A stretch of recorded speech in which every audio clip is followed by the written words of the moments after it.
I finally got it in. The new mats from our car.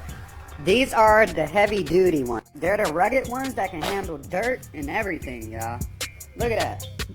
They say for vans, SUVs, trucks, and it fits most cars too, so don't worry about it. You're included as well. It's cool because, of course, it's weather resistant, so you don't have to worry about it falling apart or anything.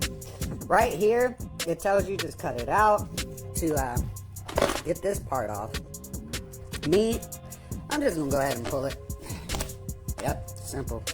Easy peasy. There it goes. Okay, so take it off of this. We're gonna go ahead and put it in the car, see how it looks. Let me throw these little pieces away.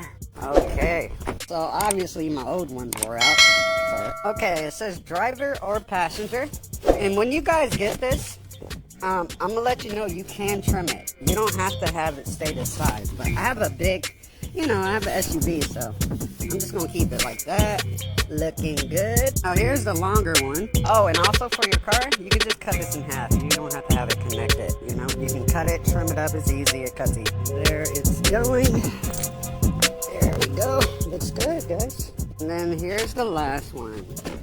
Alright. There. Alright, looks good.